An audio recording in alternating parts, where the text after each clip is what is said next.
messieurs, bonsoir. Alors, comment ça va? Est-ce que vous avez passé une bonne journée? En tout cas, nous remercions déjà Dieu pour ce début de semaine, premier jour de la semaine, et cette grâce qu'il nous fait d'être dans sa maison. Alors, au nom de la direction, je vous souhaite déjà une bienvenue et une belle rencontre avec le Seigneur. Que ce moment soit un moment de qualité. Et la Bible déclare que là où 2 ou 3 sont assemblés en mon nom, je suis au milieu d'eux. Alors, nous avons la certitude que Jésus est là. Merci Seigneur. Alors, nous allons commencer notre rencontre avec le numéro 255. Si vous saviez quel sauveur je possède, il est l'ami le plus tendre de tous.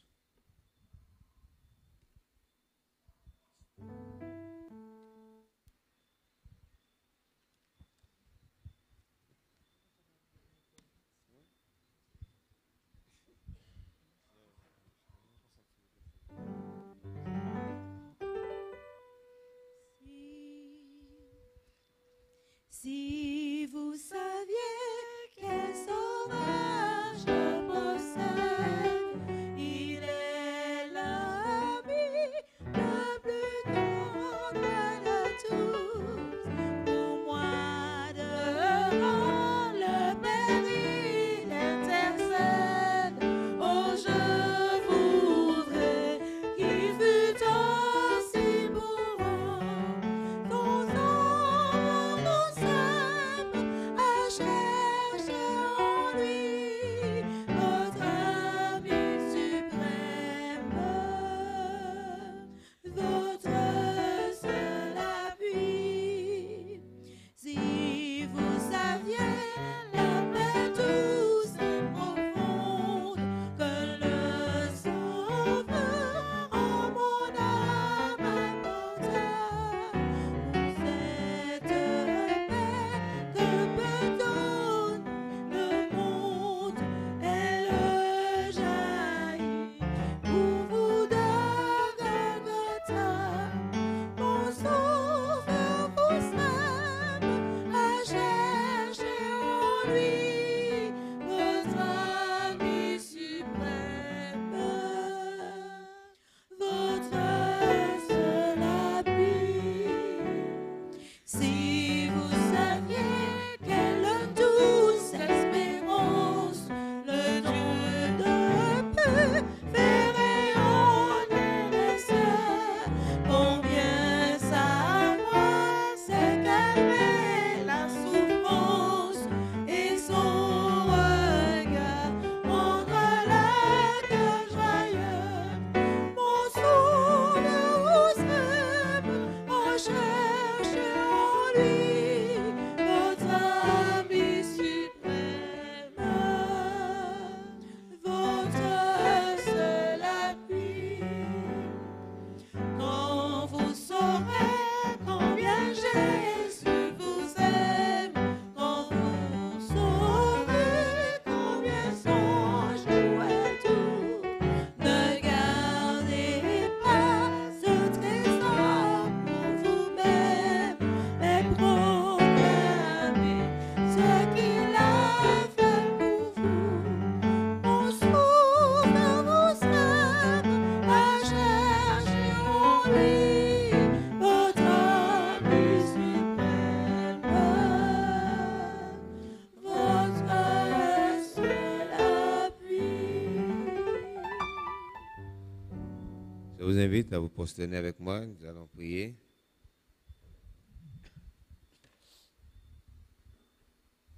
Éternel, notre Père et notre Dieu, c'est avec beaucoup de joie que nous venons devant ton trône ce soir. Et nous te remercions pour cette journée, premier jour de la semaine, où ta main était avec nous, nous a guidés, protégés, et nous te sommes reconnaissants. Merci, Seigneur. Merci pour ce lieu d'adoration où nous te rencontrons et nous sommes venus te rencontrer ce soir. Nous te prions, Père, de nous pardonner nos fautes. Efface nos transgressions, Seigneur, et que le Saint-Esprit, Seigneur, le maître de cérémonie, puisse nous remplir en cet instant et singulièrement ton serviteur et tes serviteurs qui vont dispenser la parole en ce soir. Jean-Marc et Bernard. Seigneur, bénis tes enfants. Personne ne doit repartir d'ici comme il est rentré, Seigneur, parce que ta présence fait la différence.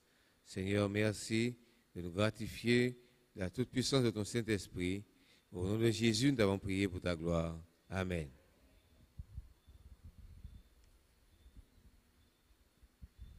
Je voudrais, juste avant de passer à un moment de louange, rappeler que nous aurons un grand moment, 2 semaines d'évangélisation à partir du 8 novembre, samedi, avec le frère Jules.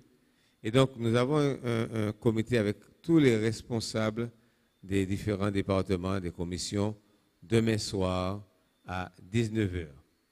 Alors, première, diaconesse, accueil, tout le monde, musiciens. Je voudrais voir tout le monde pour planifier tout ce qui a planifié, communication, audiovisuel, etc. Donc, maintenant, nous allons laisser tout de suite la place à un moment de louange. Je vous demande de participer pleinement, puisque c'est un moment où nous parlons au Seigneur. Nous lui disons toutes les louanges, sa grandeur, sa bonté, son amour, les remerciements. Voilà. Alors, le petit cœur de louange va nous rejoindre et va nous conduire devant le trône avec les chants.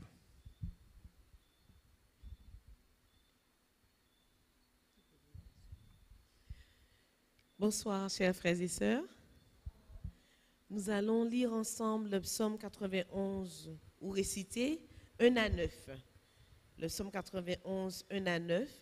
Celui qui demeure sous l'abri du Très-Haut repose à l'ombre du Tout-Puissant. Je dis à l'Éternel, mon refuge et ma forteresse, en qui je me confie. Car c'est lui qui te délivre du filet de l'oiseleur, de la peste et de ses ravages. Il te couvrira de ses plumes et tu trouveras un refuge sous ses ailes. Sa fidélité est un bouclier et une cuirasse. Tu ne craindras ni les terreurs de la nuit, ni la flèche qui vole de jour, ni la peste qui marche dans les ténèbres, ni la contagion qui frappe en plein midi. Que 1000 tombent à ton côté et 10 000 à ta droite, tu ne seras pas atteint. De tes yeux seulement tu regarderas et tu verras la rétribution des méchants. Car tu es mon refuge, ô Éternel, tu fais du Très-Haut ta retraite. Amen. C'est toi, Jésus, que recherche mon âme. Le 285.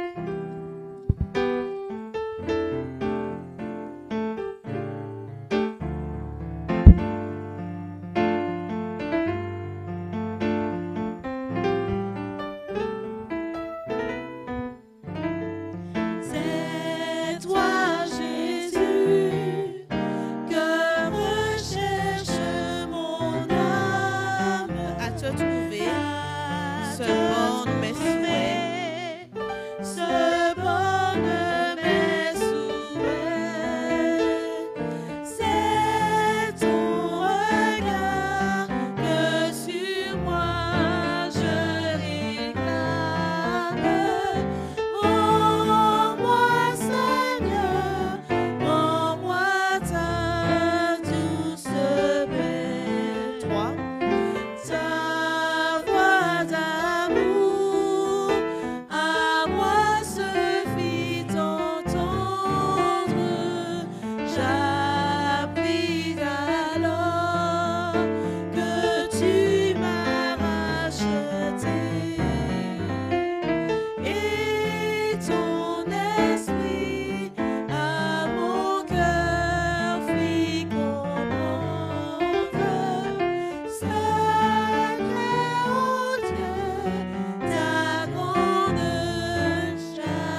savons que nous servons un Dieu fidèle.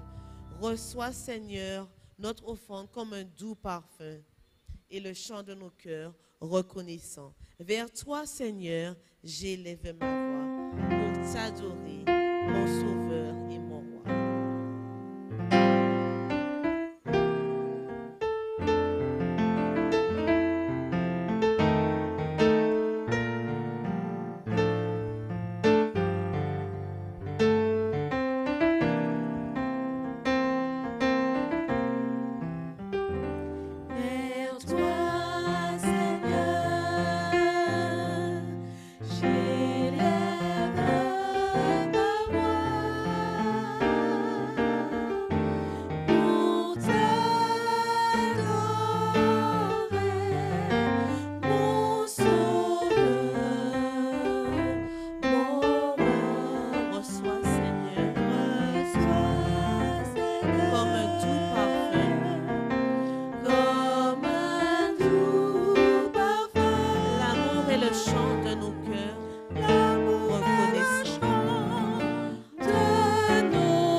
Chers frères et sœurs, bonsoir. Chers frères et sœurs, bonsoir. On dirait qu'il n'y a personne dans la salle. Alors, je voudrais vous saluer et vous souhaiter la bienvenue ce soir en cette réunion d'évangélisation et aussi, par de la même occasion, dire un petit coucou à ceux qui nous regardent sur le net. Alors, ce soir, nous parlerons du respect à l'égard de la maison de Dieu. Alors, qu'est-ce que ça vous dit, le respect à l'égard de la maison de Dieu? Alors, ce soir, nous allons discuter. Si vous voulez parler, n'hésitez pas, il y a un micro là et vous pourrez intervenir. Alors, nous allons prendre un texte qui se trouve dans le livre Lévitique 19, le verset 30. Lévitique 19 et le verset 30.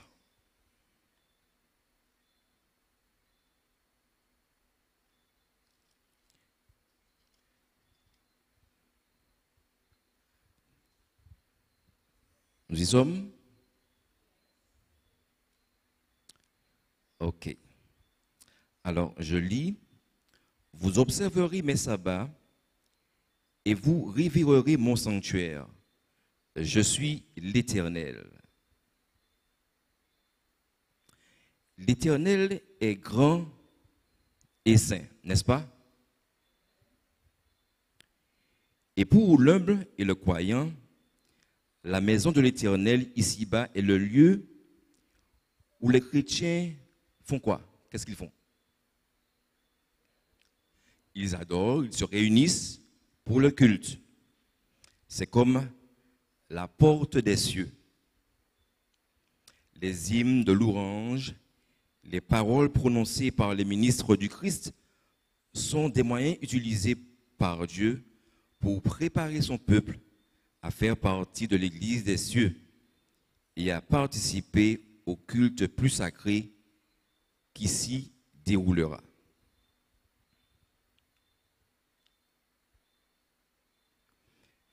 Alors, quelle devrait être notre attitude quand nous venons ici? Notre état d'esprit, notre manière d'être? On dirait que je réponds déjà. Alors, quand on vient à l'église le samedi matin, le dimanche soir et le mercredi soir, et les autres jours, quelle devait être notre attitude?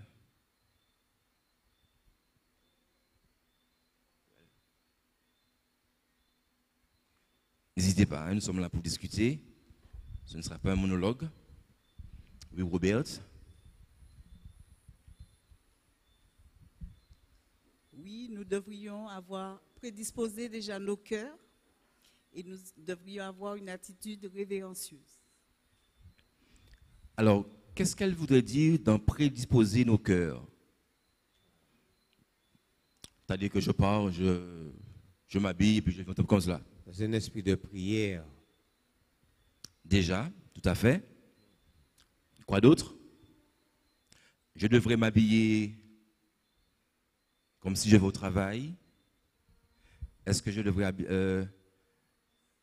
mettre, comment dirais-je, un habit digne pour recevoir Dieu par la prière? Sœur Mormain, tu veux dire quelque chose?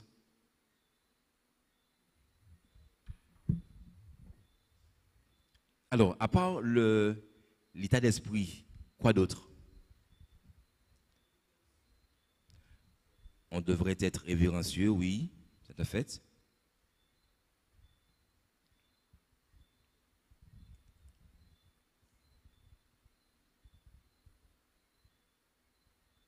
Alors, ce soir, nous allons mettre les choses vraiment à plat à terre pour que nous délaissons peut-être certaines mauvaises habitudes et que quand nous venions ici, que nous ayons une autre attitude. Alors, quand les adorateurs pénètrent dans un lieu de réunion, qu'ils se rendent sans bruit à leur place, comme il convient de le faire. Sans bruit, c'est-à-dire sans tac, TikTok, sans... Quoi? Le plus calmement possible, tout à fait. Puisqu'on va à la rencontre de Dieu. Alors, il est noté plusieurs choses qui ne devraient pas y être dans le lieu de culte. Alors, le plus souvent, comme je vous ai dit, on va mettre les choses à plat ce soir à plat sur la table. Le plus souvent, on a deux, trois personnes qui se mettent ensemble et puis qu'est-ce qu'ils font?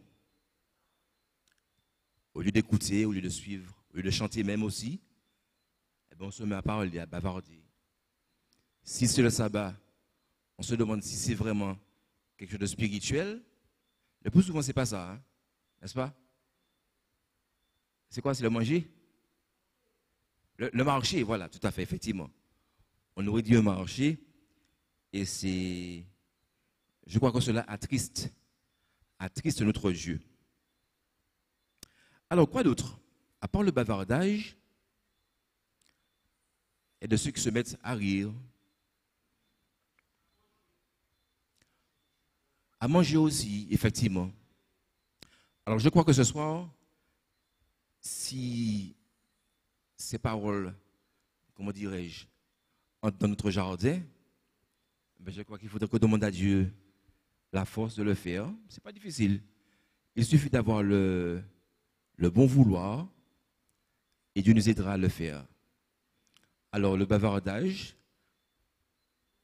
ensuite, les chuchotements, les rires familiers ne devraient pas être permis dans la salle de culte ni avant ni après le service. Alors, c'est pour cela que des fois, quand je suis à la sono, on met une petite musique adéquate qui permet de réfléchir sur la parole de Dieu. Et on devrait effectivement, dans le recueillement, soit se mettre dans notre Bible, ou bien réfléchir de quelque chose de spirituel. Alors, quoi d'autre? Nous avons vu les chuchotements, les rires. Il y a un petit objet que nous avons souvent au temple, qui remplace le cantique, qui remplace la Bible. Alors, est-ce un mauvais objet, le portable ou l'ordinateur? Est-ce un mauvais objet? Est-ce qu'on ne devrait pas laisser mettre une petite corbeille à l'entrée et mettre tous les portables à l'entrée? Qu'en dites-vous? Parce que j'ai déjà vu ça dans certains, sur Facebook, dans certains restaurants, il y a une corbeille, les gens mangent ensemble, mais ils laissent le portable à côté, comme ça on peut discuter et manger sans être dérangé. Non, on ne va pas le faire quand même.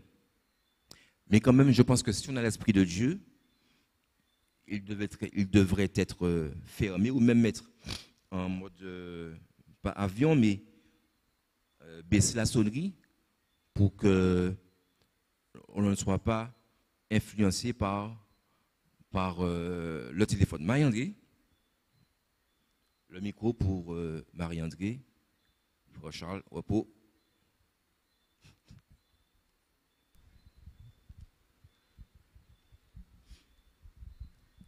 Je voulais dire, il y a longtemps que c'est bien que tu aies abordé ce sujet, parce que j'ai remarqué avant, entre le culte et les codes du sabbat, il y avait un blanc. Il y a toujours un blanc. Je ne parle pas de la louange. Et les membres de l'église, ils se mettaient à chanter des cantiques. Et ça se faisait chez les Anglais. Donc il n'y avait pas on n'avait pas le temps de chuchoter et c'était moins. Les gens étaient déjà entraînés vers la louange. Et pourquoi on ne ferait pas ça ici? Je ne demande pas que la louange se place machin, mais au moins qu'une personne dise bon, quelle chanson on va chanter en attendant que la louange commence pour continuer le service. Ce serait bien. C'est une proposition. Quels sont ceux qui sont d'avis à le faire? Non, quand même, on ne va pas voter ça ce soir. Alors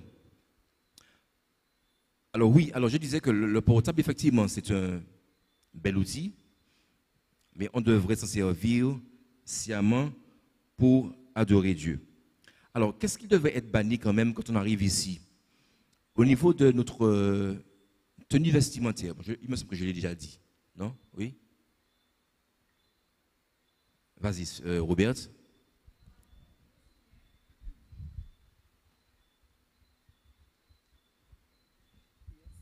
Auparavant, je me souviens, entre la louange et avant le culte, en tout cas, on lisait toujours... Augmente le micro, le micro jaune. Oui, je disais qu'auparavant,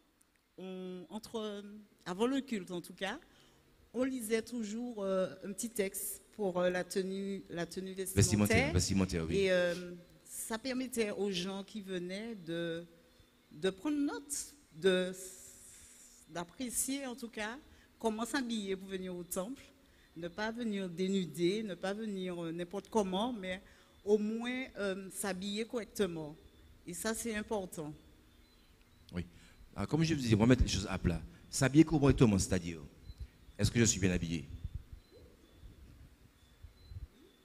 Est-ce que je suis bien habillé? D'accord. Et pour les femmes, qu'est-ce qu'on dirait pour les femmes? Qu'elles soient bien couvertes. Voilà. Pour qu'en les regardant, qu'on ait toujours l'esprit sur papa là-haut. Oui, tout à fait. Alors, quoi d'autre? Qu'est-ce qu'on pourrait dire d'autre quand on vient adorer Dieu ici à l'église? Est-ce qu'on a fait le tour d'horizon? Est-ce qu'on a tout vu? Un esprit de prière, oui, tout à fait, oui. Ça rentre dans le cadre de l'esprit révérencieux, oui. D'accord.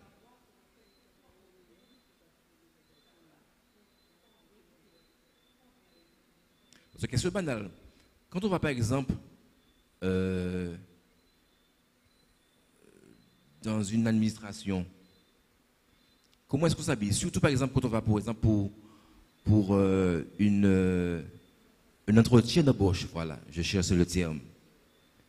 Est-ce qu'on vient tout débrailler avec tous ces diplômes?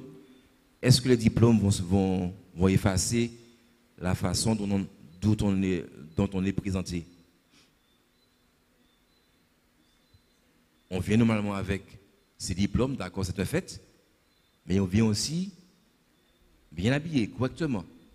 Et on n'a plus de chance de se faire embaucher.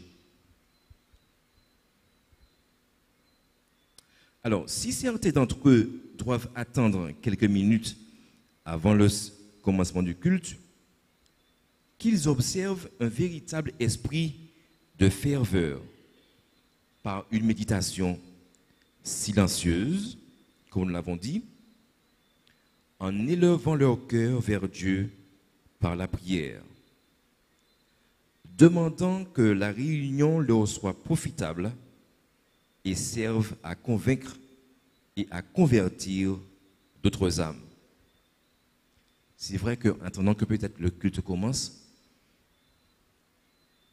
on devrait se mettre à prier pour ceux qui seront en chair et surtout pour celui qui va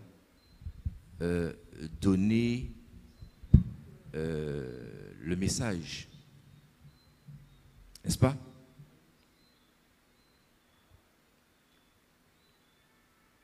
Il faut que l'on se souvienne que les messagers célestes sont dans la maison de Dieu. C'est vrai que si vraiment on avait comment dirais-je, le respect pour Dieu, je crois qu'on n'aurait même pas eu la peine de le dire, puisque ça se ferait automatiquement. Dieu est un Dieu d'ordre, celui qui nous a créés, et à lui reviennent la louange, la gloire et l'honneur. Donc, en venant ici, venons avec cet esprit de prière pour le louer et le bénir. Nous perdons tous de cette douce communion avec Dieu par notre manque de gravité, par notre négligence à recommander les moments de recueillement et de prière. Élevez l'idéal du christianisme dans l'esprit de vos enfants. Pour ceux qui ont des enfants, c'est aussi un bel exemple pour eux. De voir maman, avant de partir, qui se prépare. Tout est prêt longtemps à l'avance. On arrive à l'heure et pas en retard. Et ça aussi, ça peut jouer aussi dans l'éducation des enfants. Aider les jeunes à s'unir à Jésus dans leur vie religieuse. Enseigne-leur à observer le plus grand respect à l'égard de la maison de Dieu et à comprendre que lorsqu'ils pénètrent dans le sanctuaire de l'Éternel, ce doit être avec des cœurs émus et dominés par des pensées de ce genre. Dieu se trouve ici. C'est sa maison. Je dois être animé des pensées les plus pures et des mobiles les plus saints. Même pour, amen, effectivement, pour ceux qui ont des enfants, c'est pareil. Bon, c'est sûr que nous ne sommes pas dans le temple, mais n'est-ce pas, nous avons aussi la présence de Dieu à la maison. Donc on devrait inculquer aux enfants de se préparer, de se mettre dans une attitude révérencieuse avant de commencer le culte et avant de prier Dieu.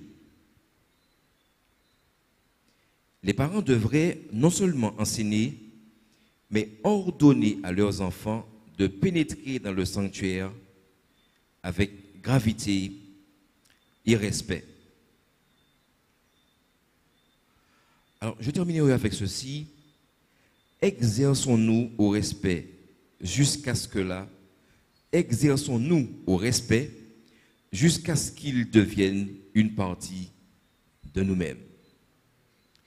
Quels sont ceux, bon, vous n'allez pas lever le doigt, mais est-ce que vous avez conscience que nous avons à améliorer des choses, n'est-ce pas? C'est à nous de nous remettre en question et de voir ce qui ne va pas. Oui, le frère Bolder voudrait dire quelque chose.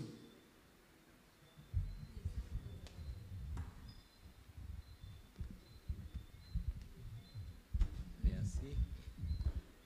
Oui, je crois que c'est une bonne chose si on réfléchit bien. C'est vrai sur la manière que nous venons d'adorer Dieu. Mais non seulement cela, je crois qu'il faudrait que nous, dirigeants, que nous puissions prendre les bonnes habitudes aussi pour arriver à l'heure, pour que la réunion commence à l'heure aussi. Parce qu'assez souvent, nous constatons que les réunions commencent à 7h15. Donc, ça gêne beaucoup. Et le membre qui est là, par exemple, je crois qu'il est bon aussi que nous puissions non seulement agencer un petit peu notre manière d'adorer Dieu, mais par exemple que nous puissions faire de notre mieux, même avant de commencer la réunion, avoir une ambiance de prière, de chant, de louange, serait-ce même à 7h moins le quart, que nous puissions, s'il y a du monde, bien sûr, que l'on chante des chants.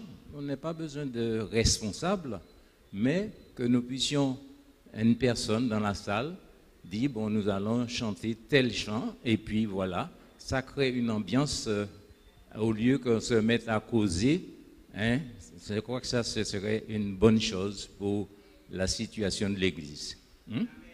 Et qu'on commence à l'heure, et qu'on finisse à l'heure aussi. Merci beaucoup. Merci. Effectivement, je n'avais pas réfléchi à cet aspect de la chose. C'est vrai que nos réunions commencent un petit peu en retard. Donc, je crois que si nous avons la crainte de Dieu, je crois qu'on va se préparer à l'avance, partir 10 à 15 minutes de l'avance. On ne sait jamais, on peut arriver on peut rencontrer un accident, un problème sur la route. Et je crois qu'à l'avenir, nos réunions commenceront à l'heure. D'accord, merci. Alors voilà ce que j'avais pour vous ce soir. J'espère que nous allons faire un, comment dirais-je, un mea culpa. Nous allons y réfléchir. Nous allons prier pour cela, pour que Dieu puisse nous aider à le craindre avec respect et dignité. C'est tout ce que j'avais pour vous ce soir. Je vous remercie.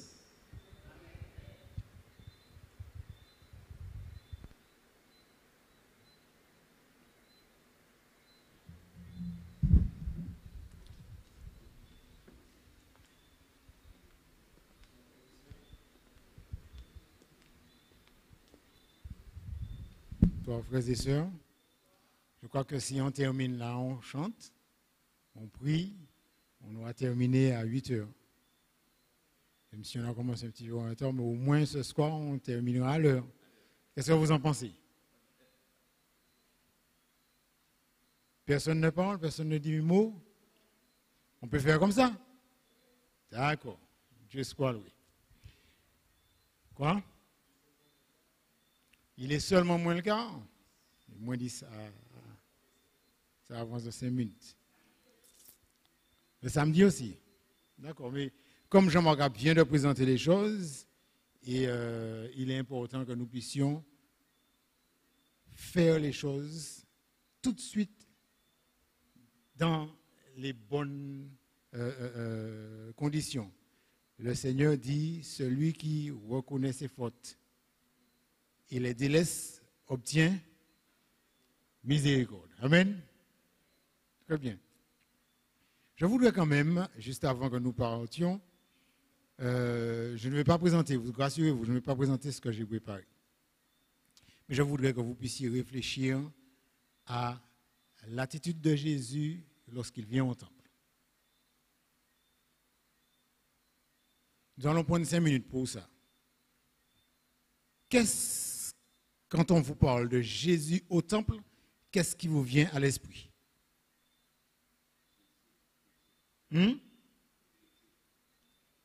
Prière. Il y a un endroit où vous pouvez me montrer un texte où vous avez vu que Jésus priait au temple? D'accord. Jésus faisait quoi au temple? Il enseignait avec autorité. Il faisait des miracles.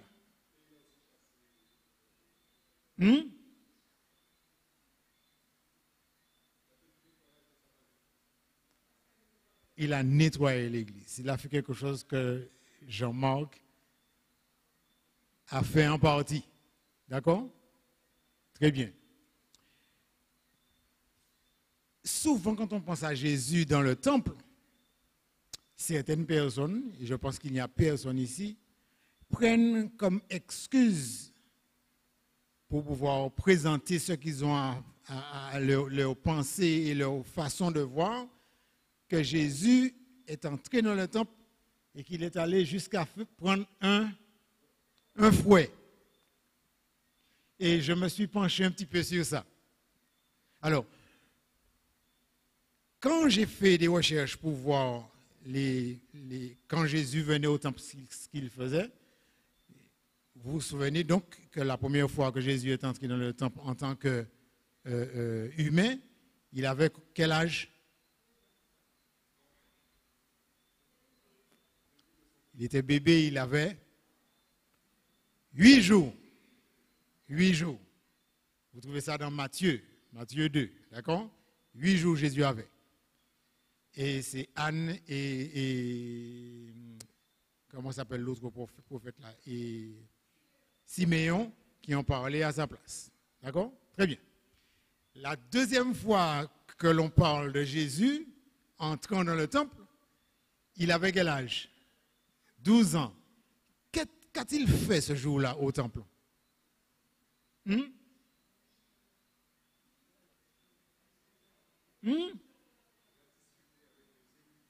Il est allé voir les responsables d'église et il a discuté avec eux pour leur présenter son ministère. D'accord?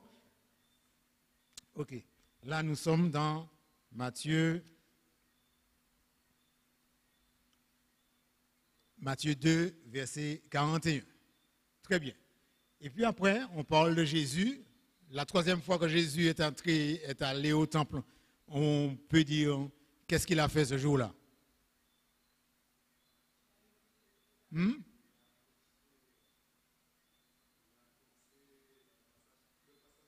Il a pris le passage prophétique d'Ésaïe et il a annoncé une année de grâce du Seigneur. D'accord? Toutes ces choses-là, ce sont des choses qui nous montrent quel rapport Jésus avait avec le temple.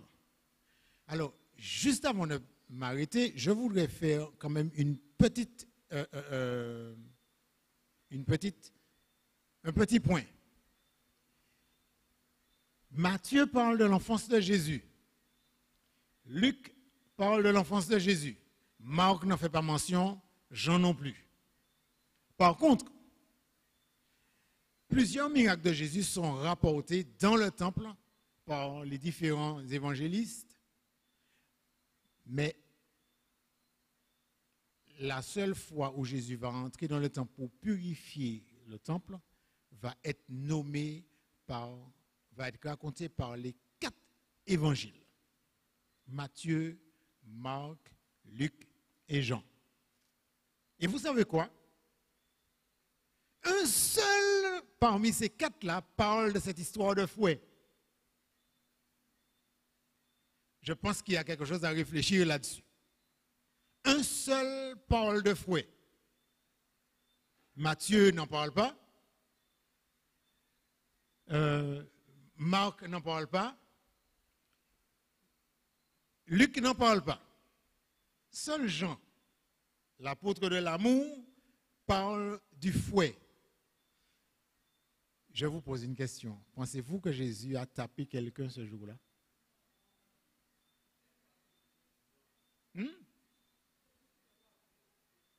C'était juste pour faire partir quoi?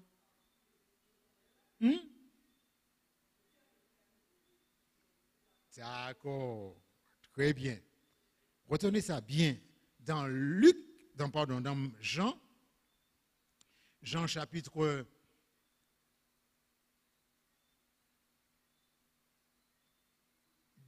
2, versets 13 à 17, Jésus va entrer dans le temple. Il va chasser les vendeurs. Il va faire un fouet. Et Jean est le seul à dire que Jésus a pris un fouet. Et il est aussi le seul à parler des animaux qui ont été chassés ce jour-là. Matthieu ne parle pas d'animaux chassés. Marc ne parle pas d'animaux chassés. Luc ne parle pas d'animaux chassés. D'accord? Ça veut dire quoi? Marie-André a raison. Jean a repéré que Jésus a fait un fouet pour chasser les animaux. Donc, ici, quand je suis assis ici, là, je ne devrais pas prendre la place de Jésus, soi-disant, et puis frapper mes frères et sœurs.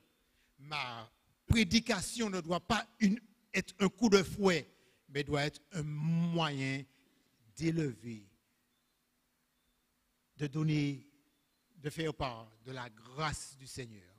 Jésus a dit dans les 4 évangiles, ma maison sera appelée une maison de prière. Une maison de prière, ça veut dire que lorsque nous venons ici et lorsque nous prenons la parole ici, nous devons nous souvenir, frères et sœurs, que nous soyons à la chair, que nous soyons dans l'église, nous devons nous souvenir que la maison de Jésus, la maison de Dieu, est une maison de prière. Et même David va dire une maison de prière pour tous les peuples. Oui.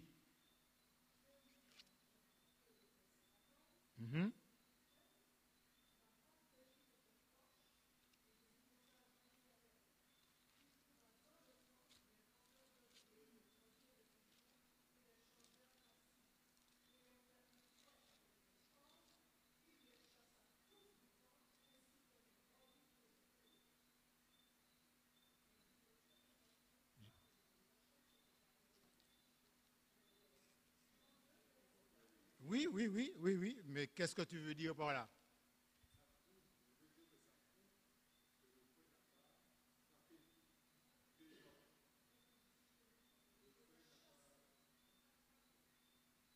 D'accord.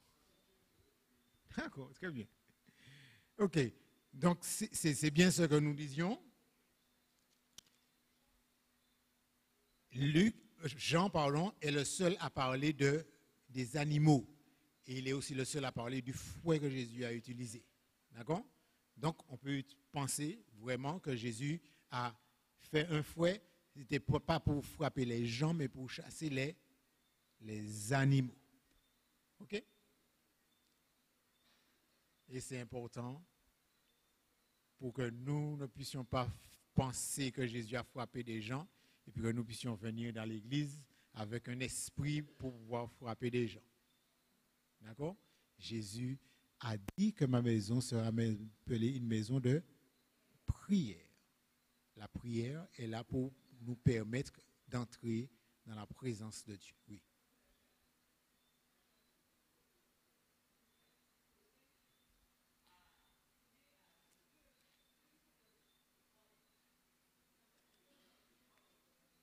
Très bien. Mais Marie-André, les 3 autres évangiles parlent bien que Jésus est entré et que Jésus a chassé les vendeurs.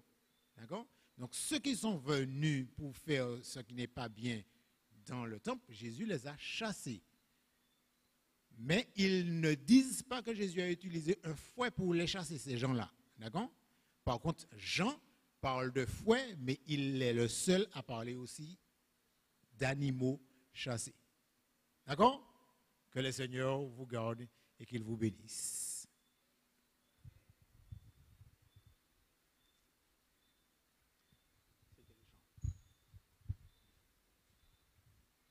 Le chant que nous prenons pour terminer,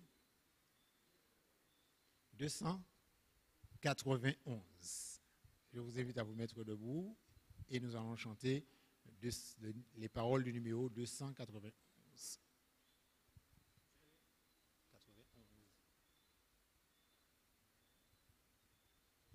Je vous invite à vous tenir debout et nous allons entonner le 291. Je connais un guide infaillible qui constamment veille sur moi.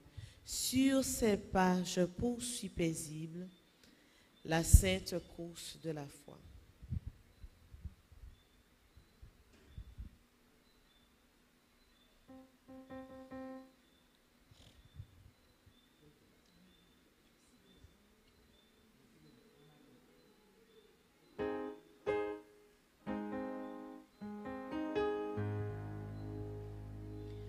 Je connais un guide infaillible qui constamment veille sur moi. Sur ses pas, je poursuis paisible la sainte course de la foi. Conduit par toi, céleste guide, je me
Inclinons la tête pour la bénédiction.